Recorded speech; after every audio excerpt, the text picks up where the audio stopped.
नमस्कार मित्रांनो, शिवस्वी information YouTube चॅनलमध्ये आपलं परत एकदा स्वागत आहे। आज आपण पाहणार आहोत आयुष्यमान भारत कार्ड कसे डाउनलोड करावे, जे की आपल्याला 5 लाखापर्यंतचा विमा कव्हरेज देतो, जो की आपल्या मेडिकलसाठी गरजेचं असतं। आरोग्याचा विमा गव्हर्नमेंटनं काढून दिलेला आहे, नॅशनल हेल्थ अथॉरिटीजनं।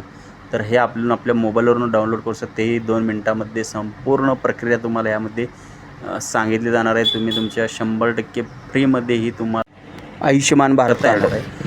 तर हा व्हिडिओ पूर्ण स्टेप बाय स्टेप बघा, जेणेकरून व्हिडिओ जर स्किप केला तर तुम्हाला त्याची स्टेप मिस झाल्यानंतर तुम्हाला डाउनलोड करता येणार। तर आपल्याला सर्वप्रथम गुगलवरती जायचं आहे। गुगलवरती गेल्यानंतर आयुष्यमान भारत असं जरी टाईप केलं तरी तुम्हाला इथं एक वेबसाईट दिसेल, PMJY बेनिफिशरी पोर्टल म्हणून। ह्याला क्लिक करून घ्या। क्लिक केल्यानंतर एक असं तुम्हाला होमपेज दिसणार आहे, बेनिफिशरी म्हणून एक दिसणार आहे। इथं ते बेनिफिशरीला क्लिक करायचं, कॅप्चर कोड टाकायचं, इथं मोबाईल नंबर टाका, आपला मोबाईल नंबर टाकायचा। मोबाईल नंबर टाकल्यानंतर आपल्याला काय करायचं आहे की पहिला पूर्ण कॅप्चर कोड टाकून घ्या व्यवस्थितरित्या। त्यानंतर आपल्याला इथं मोबाईल नंबर टाकायचा आहे खालच्या साईडला। मोबाईल नंबर टाकल्यानंतर इथं आपल्याला व्हेरीफाय म्हणून जो ऑप्शन येतो त्याला क्लिक करायचं आणि एक तुमच्या मोबाईल नंबरवरती OTP येणार आहे, तो OTP इथं टाकून घ्यायचा तुम्ही आणि लॉग इन करून घ्यायचं आहे। तुम्ही लॉग इन केल्यानंतर एक तुम्हाला अशा पद्धतीचं एक होमपेज दिसणार आहे, आयुष्यमान भारत प्रधानमंत्री जन आरोग्य योजना म्हणून, PMJY। ते बरोबरच आहे, ते इथं काय करू नका। त्यानंतर इथं आपलं स्टेट म्हणजे राज्य निवडायचं आहे, आपलं महाराष्ट्र आहे। इथं ही तीच योजना असेल, PMJY। त्यानंतर इथं आपला जिल्हा निवडा, तुमचा जो काही जिल्हा असेल तो जिल्हा निवडू शकता।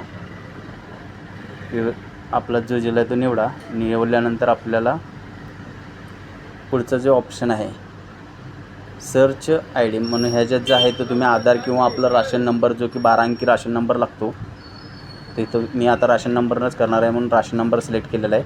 इथं आपला राशन नंबर टाकायचा आहे, तो हा कॅप्चर कोड टाकायचा आहे, व्यवस्थित टाकून घ्या कॅप्चर कोड। आणि आपला जो राशन नंबर आहे तो तुम्ही तिथं राशन नंबर किंवा आधार नंबर तुम्ही टाकू शकता, ज्याचं करायचं आहे ते। इथं सर्चवरती क्लिक केल्यानंतर इथं तुम्हाला अशा पद्धतीनं आपली पूर्ण माहिती दिसणार आहेत, आपल्या कुटुंबातील सगळ्यांची नावं दिसणार आहेत, तुमच्या जेवढे काही कुटुंबातले तुम्ही आधार केलेले आहेत। तर इथं डाउनलोड म्हणून ऑप्शन आहे, शेवटला बाण दिसतो तो खाली केलेला, त्या डाउनलोडवरती क्लिक करा। कुठलेही एक तुम्हाला जे डाउनलोड करायचं आहे ते तुम्ही डाउनलोड करण्यासाठी क्लिक केल्यानंतर इथं आपल्याला आधार व्हेरिफिकेशन करणं गरजेचं आहे, त्या व्यक्तीच्या आधार नंबरवरती। आणि तुम्ही आयुष्यमान भारत कार्ड काढतानासाठी जो नंबर दिलेला आहे त्याच्यावरती 2 OTP येणार आहेत, एक आधारसाठी देणार आहे, तुम्ही आधारचा OTP वरच्या साईडला टाकून घ्यायचा आहे। बेनिफिशरी आधार OTP म्हणून जो असं ऑप्शन आहे एक नंबरचा, तिथं तो टाकायचा आहे। आणि त्याच्या खाली आपण जो आयुष्यमान भारत कार्ड काढताना तो नंबर दिला आहे त्याच्यावरती एक OTP येणार आहे, तो टाकल्यानंतर ऑथेंटिकेशन करून घ्यायचं आहे। ऑथेंटिकेशन करून घ्या। क्लीन तुम्ही केल्यानंतर तुम्हाला डाउनलोड तुमचं इथं तुमच्या कुटुंबातले अजून इथं त्यांचे फोटो सेट दिसणार आहेत। आणि तुम्हाला जे आधार म्हणजे जे तुम्हाला जे डाउनलोड करायचं आहे तुम्ही ते कार्डावरती क्लिक करा। तुम्ही इथं आधार OTP बेस्ड करून घ्या आणि इथं परत एकदा आलो म्हणजे परमिशन द्यायची आहे की माझी परमिशन आहे डाउनलोड करण्यासाठी। परत आपल्याला OTP येणार आहेत, 2 OTP येणार आहेत, एक आधार OTP येणार आहे आणि मोबाईल नंबर OTP येणार आहे। हे 2 OTP टाकायचेच आहेत तुम्हाला, ते तुम्ही इथं व्यवस्थित टाकून घ्या। आधारचा OTP आधारच्याच रकान्यात टाका आणि मोबाईलवरचा OTP आहे तो मोबाईलमध्येच टाका, च्या रकान्यातच टाका, 2 नंबरमध्ये। ते तुम्ही इथं टाकून घ्या।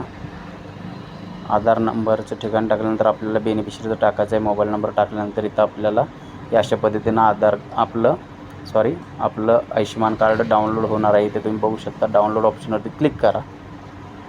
व्हिडिओ आवडल्यास चॅनलला लाईक करा, सबस्क्राईब करा, कमेंट करा, तसेच बेल आयकॉनवरती क्लिक करा, जेणेकरून तुम्हाला नेक्स्ट व्हिडिओ काय अपलोड केला या संदर्भात मिळेल। जय हिंद, जय महाराष्ट्र।